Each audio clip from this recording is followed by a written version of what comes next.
Welcome to our show. I know as a parent, you wear many hats every day. Am I right? So just type in the comments a few of the hats that you wear on a day-to-day basis. And I hate to be the bearer of more hats, but there is another hat that we need to wear as advocates. Do you know what that hat is? Can you make a guess? That is your Sherlock Holmes hat, your detective hat. Now, today we are going to be using our detective skills so we can be more effective advocates. And you might just be surprised where I'm going to take you today to seek out those gold nuggets that you probably didn't even realize existed. So get your Sherlock Holmes hat. The pipe is optional, but it looks cute, right? And get ready. If you are new to the show, I am Charmaine Tanner. I'm a parent, a retired teacher, and a self-advocate. And my passion of what I do every day is to help parents not feel alone and overwhelmed with the special ed process, and to support parents as they're advocating for inclusive education for their child. So, welcome to our show, and we are going to get started. So, there are some clues that you might be interested in finding. So, I'm going to go to some unknown places. Can you make a guess? What would be some places that you might not have thought of before? Hey, Kim. She says, oh, yes, these are her hats: lunch lady, chauffeur, secretary, housekeeper, play date organizer. Karen, hey there. Hi, Anne Marie. And Virginia, how are you? So we are going to have this group of detectives, and we're going to be working today as super sleuths and finding some information that's going to be really helpful. So let me share my screen. You know how all these things go. It's like, oh, where am I? So keep your comments and questions coming as we go through the show, because, as always, there'll be time for Q&A. So it's like, please appear. Here we go. So you might be wondering, besides maybe some typical places where you can seek out information, where else can you find almost not really top secret, but kind of hidden information? So let's start this journey. And why does it say end of the slideshow? It's supposed to say the beginning of the slideshow. Oh dear, we're already experiencing technical difficulties. I don't like that. Okay, let's try this again. I'm going to talk among yourselves. I am trying to get things to do what I want them to do. Do you ever have those kind of days? Do you ever? So, okay. First of all, I wanted to know, where do you go to get trusted information about inclusive education. So if you are seeking out information and you are trying to advocate for your child to be included, type in the comments where you go to find information. Yes, Embry says rights law. I mean, that's like such a great go-to source, right? Karen says she comes here. Yay! Embry also says COPA, which stands for Council of Parent Attorneys and Advocates. So that's another good place where you can find trusted information. Well, I might surprise you because, let's see. Oh, yeah, Karen, understood.org. That is like a really good website. And what I love about it too is almost all the resources are both in English and in Spanish. So sometimes it's hard to find translated materials, but understood.org, not only do they break things down and give you like the big picture, the big concepts, but there's also really good gems in there for you to use when you're advocating. So yeah, that's a great place to go. And Karen said the Neurodiversity Therapist Collective. See, I don't know that one. So that's why it's cool, because when we get together, we can find out new resources. How fun. So Karen, can you put that in our Trailblazer group? And then maybe we can talk about that after the show. The place that I'm going to take you today, it's a little ironic because it was a place that I was just at. Well, first of all, these are places that I love to go all the time. Paula Klu's new website is called Seclusion Rules. And you also want to check out Julie Costin's Inclusive Schooling website. The Thai Center is another one of my new favorite places to go. And Peak Parent Center, which is Colorado's PTI, and which stands for Parent Training and Information Center. And every state has at least one parent training information center, depending on the population in your state. And they are a wonderful, trusted place that you can go to for help and advice. They have parent advisors, they have lots of resources they can send you.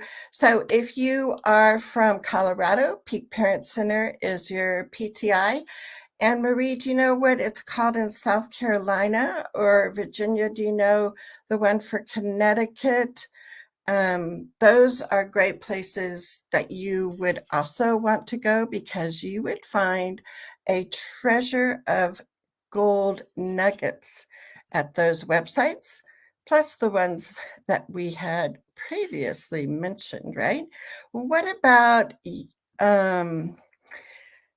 how can you use that information when you're advocating for your child? So if you go to understood.org, Karen, how have you used some of that information to help you as a parent, as you're advocating for your son?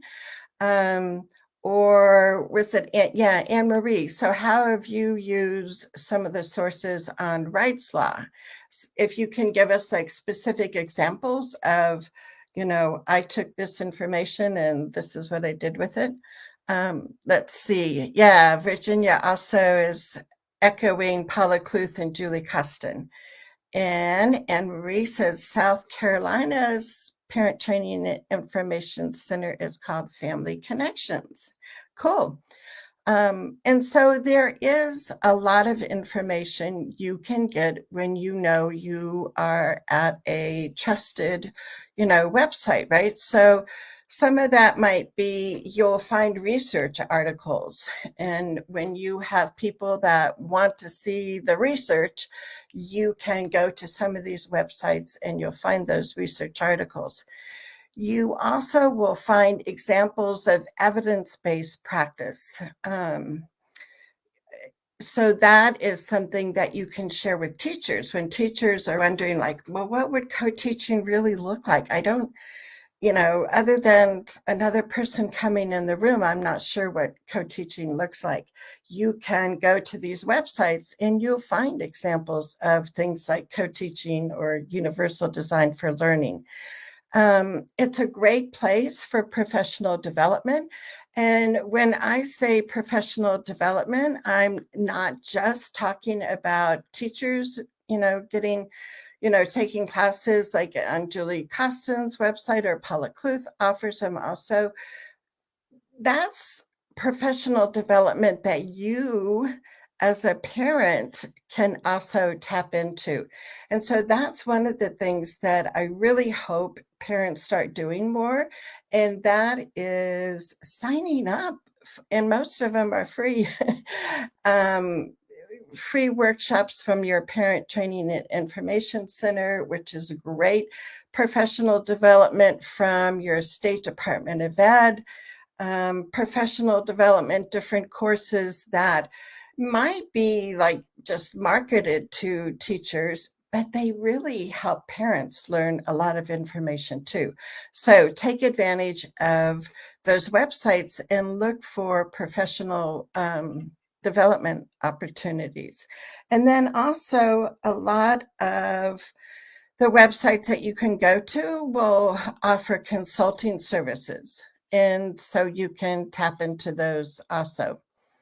Um, and then what about YouTube channels? Have you been to 5 More Minutes by Shelley Moore? Let us know in the comments if you're a Shelley Moore fan. She's got a great YouTube channel. Oh, look at this, collaborative special education advocacy. Well, that looks like Charmaine and her son Dylan.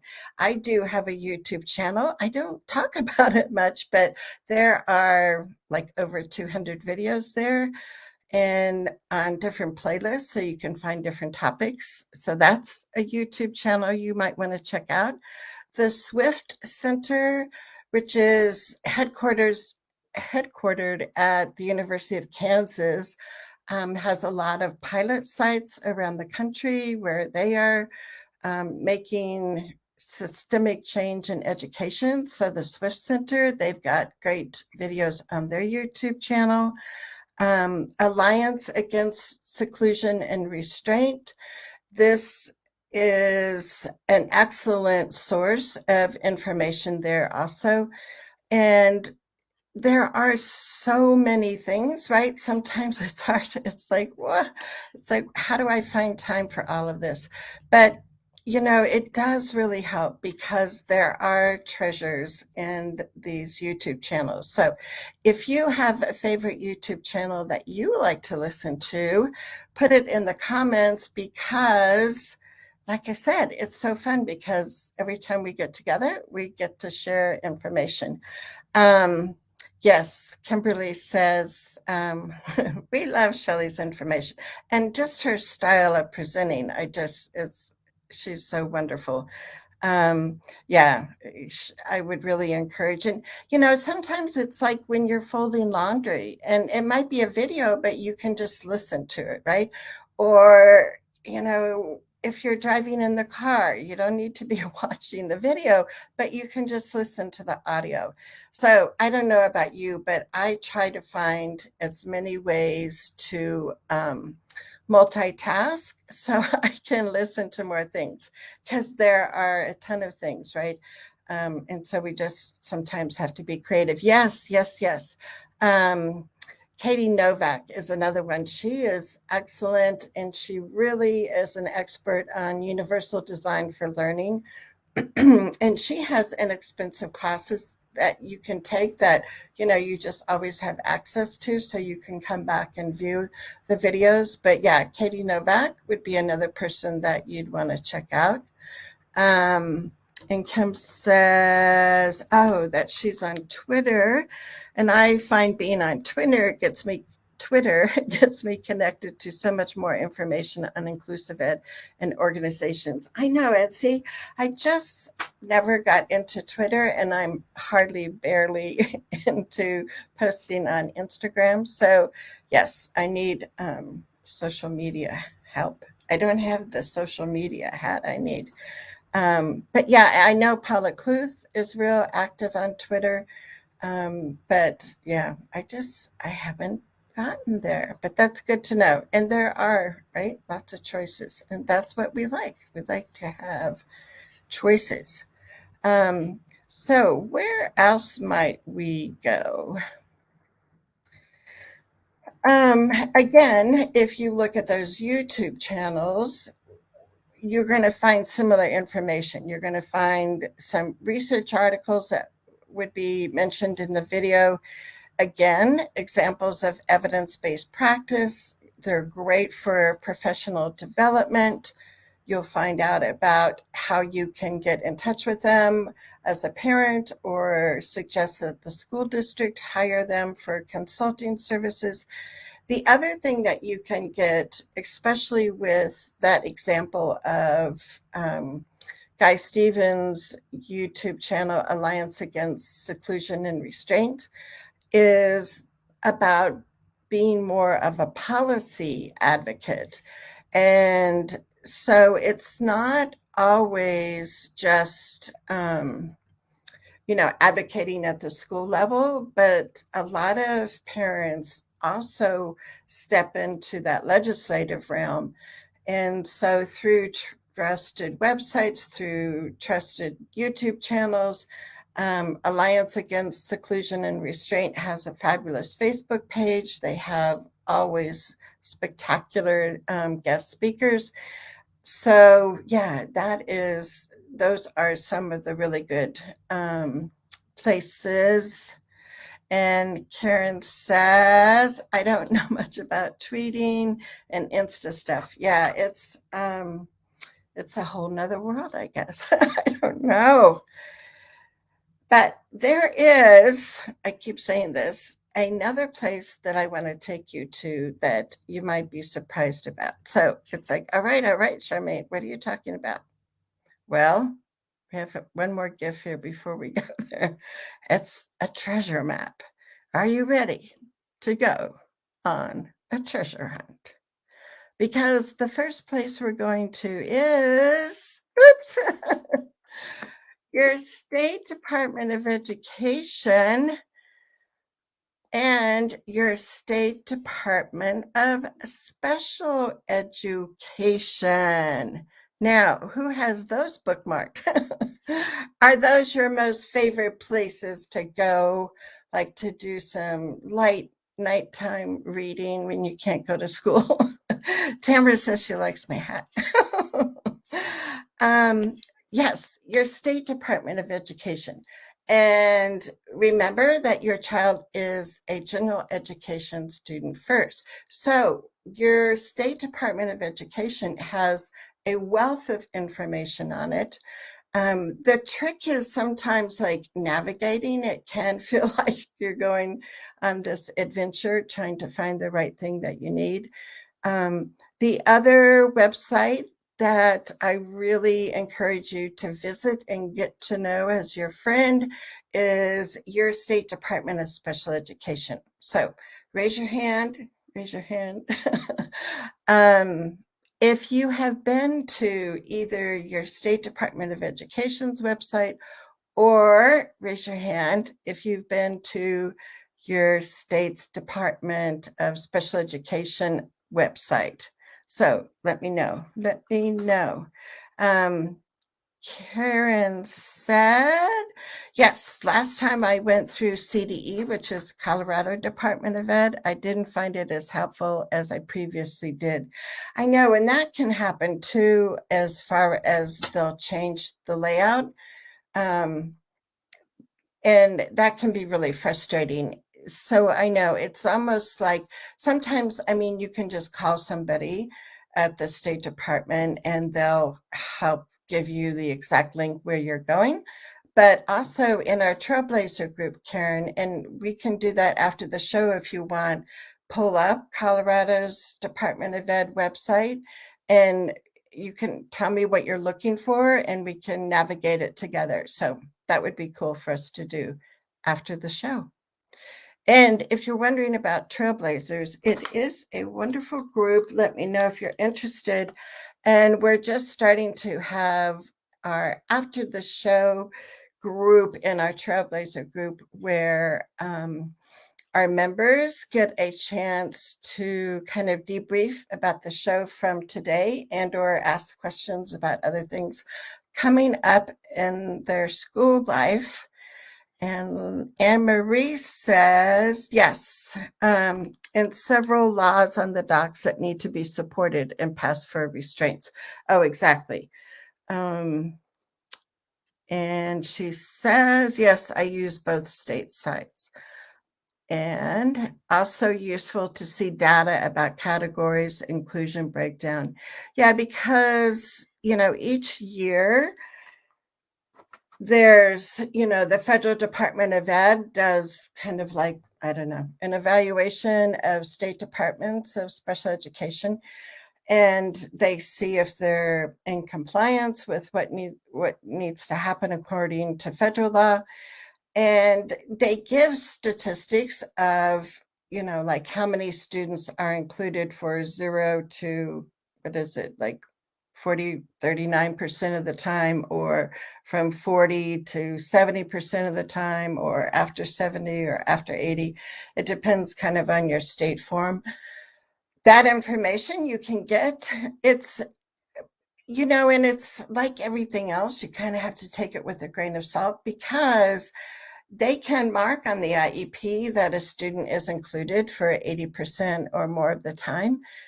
But if you go and look in the classroom, the student might not be actively participating, learning, and making progress in the general ed curriculum, right? So yes, kids can be physically included, but if they're not actively learning. So, to me, that statistic, it can be helpful, but it doesn't really show us, the full picture. But let me show you this one website that I've been at before, and they have a lot of great state information. When I work with parents in different states, one of the first things that I do is go to that state special ed department to find their rules and regs. So you always want to be able to know what your state regulations say. And so let's go back over here.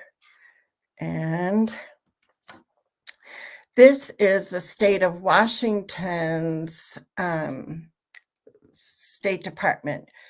They call it the Office of Superintendent of Public Instruction.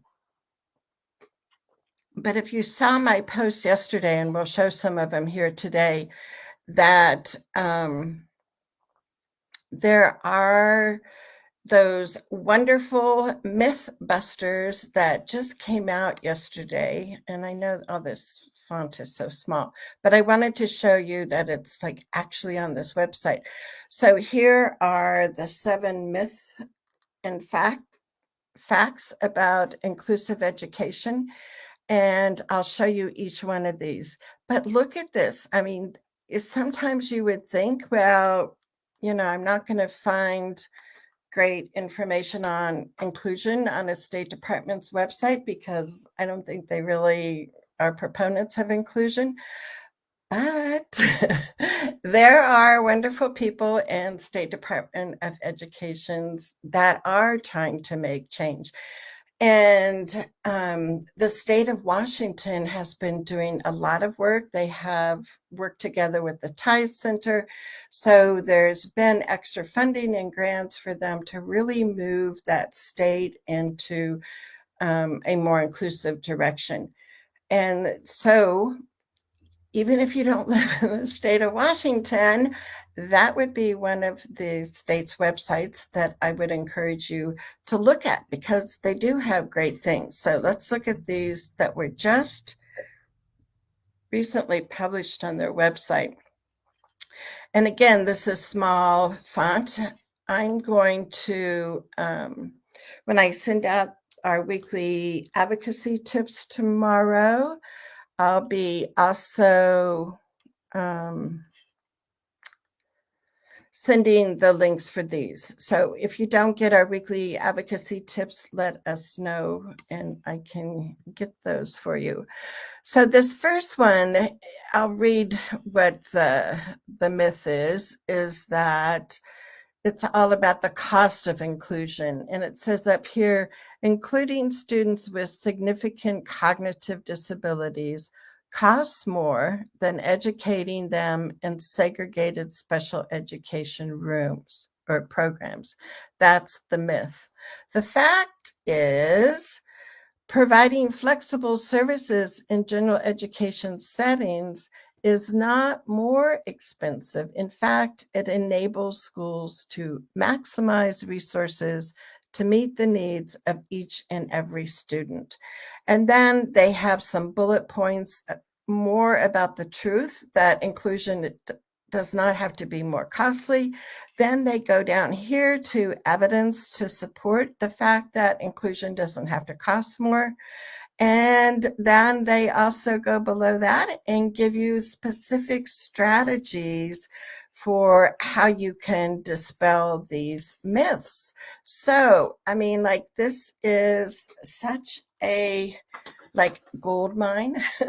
And I'll show you the other ones.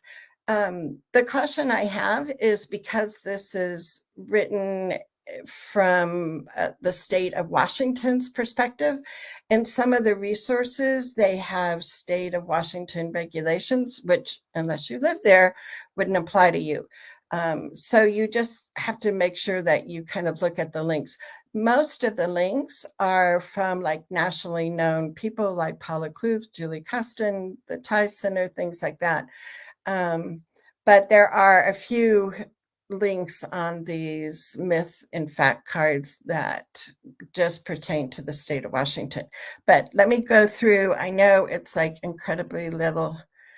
I apologize, but I wanted to just kind of quickly show you what the other myths are that they tackle. So the second myth about inclusion is who can provide specially designed instruction. And the myth being that, oh, only special ed teachers can do that. Versus the fact is, no, general ed teachers, other staff members can provide that specially designed instruction too. And again, you get the bullet points. The truth is, evidence to support the facts, strategies for dispelling the myth. The third myth is readiness for inclusion. And the myth is that students with significant cognitive disabilities must show they are ready for the general ed setting, when we know the fact is that every student is a general ed student and all students have the right to be educated in the general ed room. So let me come back here. The other note that I would make is you'll see them say quite often in these cards that they're talking about students with significant cognitive disabilities. And my guess is because the Tie Center worked in collaboration with the State Department in Washington, and there was another organization too.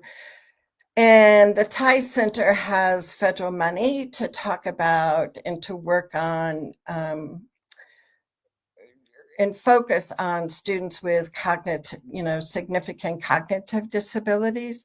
So you'll see that, but that doesn't mean they only are saying this research works with kids with significant cognitive disabilities. The research that they're quoting goes through, any type of disability. So let me know if this is helpful. Like I said, I'll put and I should make a banner for that. I'll put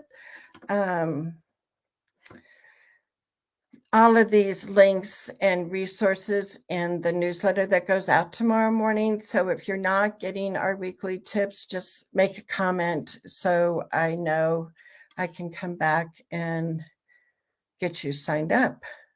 So let's continue on our journey and look at what the next myth is. So myth number 4 is about curriculum and standards. And the myth is when a student has a significant cognitive disability, their curriculum is their IEP, meaning they focus exclusively on their annual IEP goals. That's a myth. No, that's not what we want happening. The fact is that IDEA and also the federal law Every Student Succeeds Act require that all students make progress toward grade level learning standards. So I think a lot of times we get caught up in thinking that the IEP is your child's total education program, which it's not. Your child's IEP is meant to help them develop some skills so they can better access general ed curriculum. I mean, the whole goal should be accessing general ed curriculum. Um, and so I think we need to make sure that the staff on the IEP team also understands the goals are there to help our kids achieve, make progress in general ed curriculum. Okie dokie. You guys are quiet. Let me know what you're thinking over here. And let's see, the next one is a myth about parents and inclusion. All parents of children with significant cognitive disabilities want their child or their children educated in separate programs or classrooms. And that's a myth, right? Because we're here. We don't want that. Inclusive education, the fact is, helps students and their families have that sense of belonging and part of the whole school community. So, 2 more myths. This one is about disability and placement. And the myth is a student's diagnosis or disability determines their program placement. No, the fact is placement is not predetermined. Your child's disability category does not drive placement in more restrictive settings. And our last myth and fact is about assessment in academics. And the myth is cognitive assessments for a minimum IQ score are necessary for academic goals and instruction. No, that is a myth. All students are general ed students. All students receive academic instruction. And, sometimes you will see a school staff member, maybe a school psychologist or somebody talk about your child's cognitive scores and therefore jump to this conclusion that your child really isn't able to learn how to read or do any kind of math or write anything. And therefore we should move to more functional life skills. And that is not something that's determined based on a test score. What your child needs at school, what is going to help them make the most progress is totally individualized, or should be, right? According to what your child's strengths are, how we can build on those, and what your child's needs are. So anyway, that was kind of a long picture of what you can find on the state of Washington's Department of Ed website. So let us know if that was useful or not. Then I have some other State Department websites that we're going to quickly look at, and you can see information there also. So just think of all the ways that you could use that information, right, from the state of Washington. But there are more websites, more State Department, websites that can be helpful. This is Idaho's. And what's interesting with and I need to share it. What's interesting with Idaho's website is you can find the special ed manual right here. So it's like right on the first page. They also have a resource center. They have different events that are coming up. But then look at this. This is like one of my favorites down here. There's this little tab for special ed directors, and this is on, right, a public website. So you're allowed to click on that and find out some good stuff, which we'll talk about in a minute. Then look over here. They have newsletters. So newsletters from your State Department are a great source of information that you want to check out. And it's like, so I don't know, I just find it so interesting, the things that you can find. So in that newsletter tab for the state of Idaho, it's not like a monthly newsletter. Sometimes it's like several months together, but the whole newsletter is about due process hearings and the decisions that were made, and state complaint decisions, which I have not been able to find when I go to dispute resolution, which is where you'd think you would find it. And so that's why I'm saying it can be really hard to navigate. So if you're a trailblazer, let me know and we can do your state together. But it's kind of like trial and error. You do need to search on different things. And so let's go back here and let me show you something else that not only Idaho has, but other states do too. But look at here. So this is from the recent Special Ed Directors webinar. Now, wouldn't you like to know what they're talking about when all the special ed directors get together? Well, here you can see the PowerPoint. You can see this quick guide to reminding people about meeting invitations. Here's an OSER letter. Here's another OSER letter. The state's interpretation of Raleigh and Andrew, a state law update, and then the newsletter. So can you imagine? So how would you use that information? I'll let you know how I use it. But why do you think it might be helpful for you to go to your special ed department, especially the special ed section, right?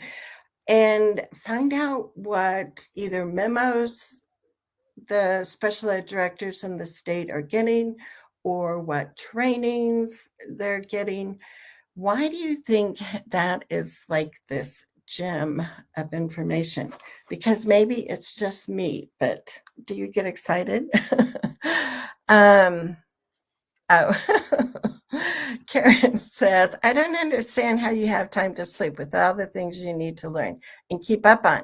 Well, and that's why you have me, Karen, because I try to synthesize and, depending on your situation, give you recommendations for specific things. So that's like one of my roles, is to help parents sift through things. And I spend the time looking on the internet, and you don't have to do that all the time. So that's what I'm hoping. And Anne Marie says, yes, I got a letter from our state about 3,000 continuum or 3K continuum, since public school is considered self-contained. So I'm not sure, that must be like something from South Carolina. Can you tell us a little bit more about that? And Emery says, I've been sharing this because I love the way they support facts with research for so many major concern areas for parents. Yeah, as far as sharing those cards from the state of Washington. Yeah, I've been like, you probably seen me, I've like been posting it everywhere. It's like, we need to get this information out.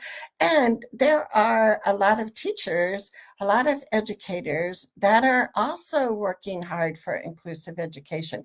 So it's not just us as parents that these gems on State Department of Ed websites can help us, but share these facts and myths with your school team, with the principal, with your director of special ed. Start a conversation. Or, you know what would be fun? Maybe, I don't know. Do I have time to do this? I was just thinking of what might be fun is instead of having a book club, you could have like a Mythbusters club. And each month or whatever, I don't know, you could bust a myth about inclusion. So let me know if you're interested in that. That might be fun to do. Yeah, she was saying to get great ideas for what's important for special ed directors. Yeah, you can see what they're prioritizing and if it's the same kind of priorities that you have. And Karen said, yes, we can learn what information people are passing on to the kiddos team. And that's when you find out things like, oh, that's why they keep saying a para would be a more restrictive environment for your child when a para is a person, not an environment. But my suspicion is there was a national training for directors and they got that like phrase to use. And the state of Washington had a great state complaint. Susan, are you on here? Where it outlines why paras are not a more restrictive environment, especially if you use paras in the appropriate way. But anyway, I think I'm going down a rabbit hole here. But yeah, there is like so much info, and you can see then when the special ed directors have their webinar, it's like, so what is the State Department's interpretation? And you know, like everything else, you have to take it kind of with a grain of salt and know when you're at your State Department of Ed's website, it's going to have a little bit of a bias towards education system. When you're at Pete Wright's website, which I love and I use, you're going to have a little bit of more of a flavor from the parent side of perspective of things, right? But I think it's always good to know what other people are thinking, what they're being told to do. And then sometimes you know, okay, maybe the district is having all this pressure because it's coming from the State Department. So instead of constantly having this conversation with the district and not getting anywhere, do I need to go up a level? Do I need to go to the State Department and say, I'm confused. I don't know why this is happening. Please help me understand. So yeah, you can be that detective, and you don't have to have a magnifying glass this big, but sometimes fine print on those websites, right? Let's go on. I have a couple other things to show you. So let me show you. That was all about the special ed directors. And this comes Colorado Department of Education. And what I love about this website, which other state departments also have, is it has the due process decisions right there, very accessible. They also have state complaint decisions right there. You don't have to go on a treasure hunt to find them. And why might you want to know what due process decisions were just filed and what the decisions were in your state? Or why would you want to know what some recent state complaints were and be able to read the decisions? That information is really helpful for you. And again, it's not something that, you know, this is not a hat that you necessarily have to wear 24/7. People like me, professional advocates, this is the hat that I wear a lot. But again, ask for what you need and we can help you find it so you don't have to spend 24/7 searching things on the web. But Virginia, I know she lives in Connecticut, and I've been on Connecticut's website recently looking for things. So you can have an advocate. You can call your parent training and information center, and they can give you more specific sources. So you don't have to do all the searching. You can go to somebody that's already done the search, or they know exactly how to find it and they can pinpoint it for you. So I appreciate you bringing that up, Karen, because I know it's like, well, this sounds great, Charmaine, but who in the world has time for this? If you don't have time, find somebody else that does this for a job. Call your State Department and ask where the specific link is. Call your parent training or information center and ask them where you can find this specific information. So yeah, thanks for bringing up that point. And Virginia says, a Mythbusters group is a great idea. Wouldn't that be fun? Maybe we could incorporate that in our Trailblazer group. We'll have to figure that out. Anne Marie says 3KO is preschool when South Carolina starts IEPs, but is only self-contained since the Gen Ed students start in 4K. Yeah, and some school districts will use that argument that, preschool isn't mandatory and they don't offer it for general ed students, therefore they don't have to offer inclusive preschool. But I would beg to differ.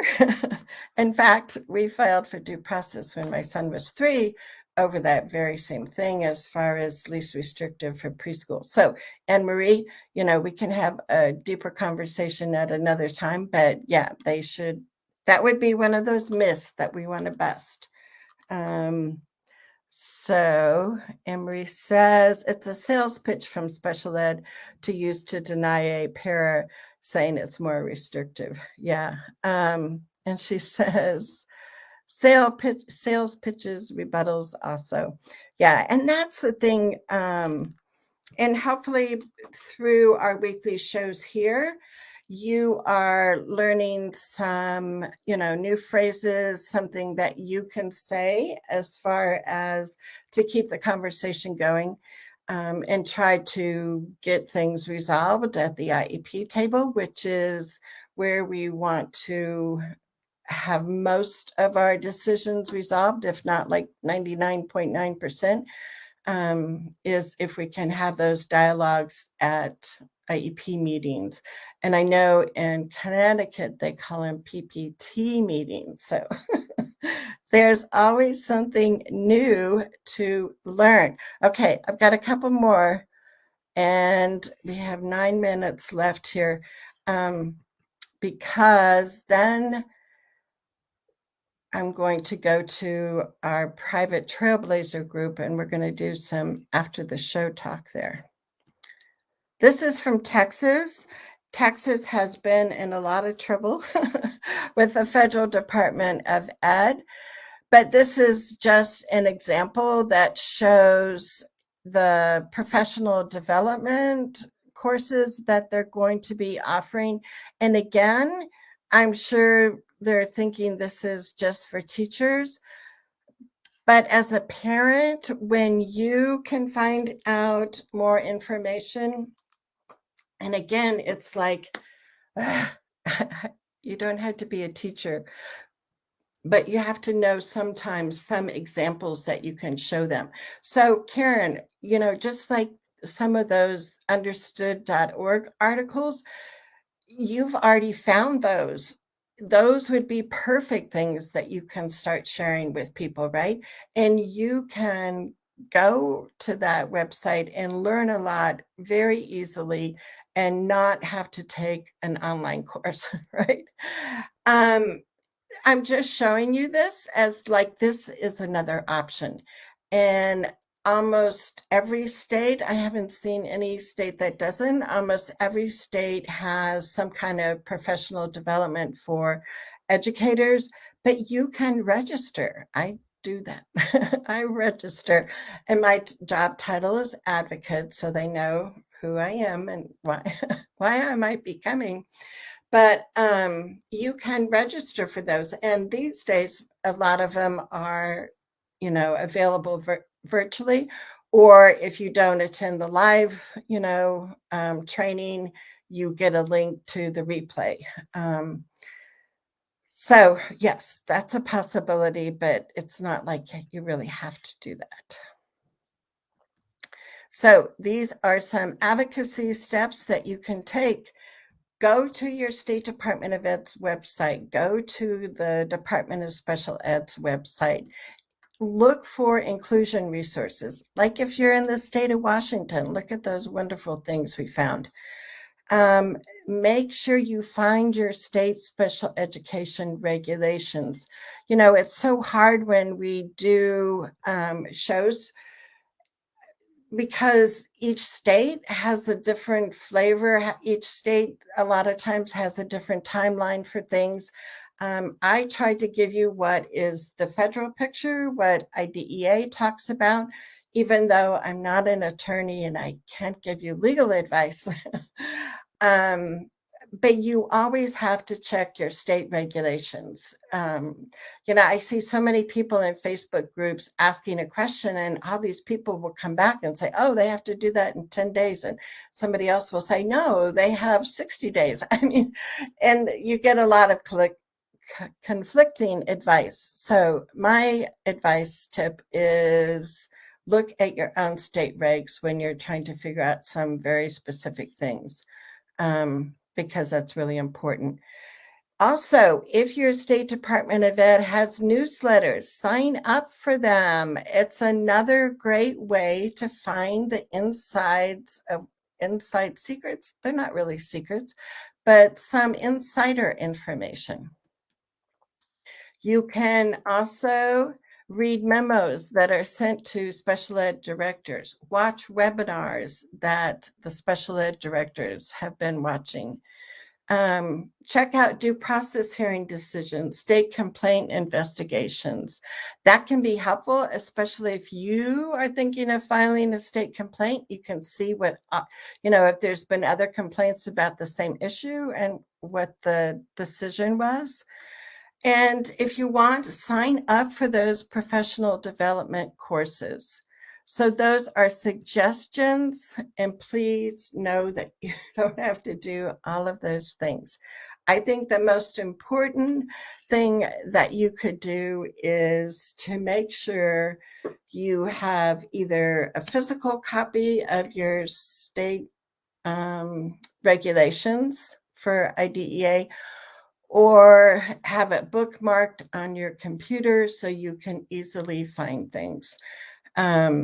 Because, like I said, it makes a huge difference. Every state has to follow at least, the minimum is whatever the federal requirements are. But there are some states that give parents more rights, like the timeline is shorter, things like that. And so those are those little specific things. And as an advocate, that's what I do for parents, is I go find those little things to make sure we're on track. So Tamara's here. Hey, Tamara, how are you? Oh, good, good, good, good, good. Yes. So if you're in Virginia, but again, I get e-text newsletters. This is the Parent Training and Information Center in Virginia. And if you find other PTIs in other states that have great newsletters or trainings, like follow them, follow their Facebook page or follow them on Twitter, or sign up for some of their classes. There are a lot of options, and I don't want to overwhelm you by like, oh my God, what is she expecting me to do here? But there are so many options, and I just want to make sure that you're aware of them. And like I said, I'm more than happy, if you want to set up a time and I can help walk through your State Department of website with you, we can do that. For sure, Karen, we can do that this afternoon if you want to come over to our after show. And Tamara says, thank you so much for sharing such useful resources. You're welcome. I know, I think I like curating, finding out the good pieces and bringing them back to you. And so I can save you a lot of time because I know as a parent, you have a lot of hats you're wearing, not just a detective hat, right? Let me take a sip of water. Let's see if you have any questions. We are at the top of the hour. I also want to let you know that next week we have a wonderful guest with us. Michelle Zephyr is going to be here. She lives in Nebraska. And unfortunately, her son experienced, quite, I don't know the right word to use, but very negative experiences in seclusion rooms. And so Michelle's going to be on with us, and she has done a lot of advocacy locally and in the state of Nebraska around shutting down these seclusion rooms. So next Thursday at noon Mountain Time, Michelle Zephyr will be our guest, and we will be talking about advocating against seclusion rules. Oh, Angie, yes, Angie's from Nebraska. She says she knows Michelle. Yeah, so come back next Thursday, Angie, and Michelle will be here with us. So I hope that you have discovered that there are some rich resources out there on your State Department's website, and that can be a gold mine of information. So as we close out today, know that I am here to help support you on this advocacy journey because I am passionate about helping you work with your school so your child will be happy, safe, and learning every day at school with their friends. So until next Thursday, I am Charmaine Tanner, and we shall see you later.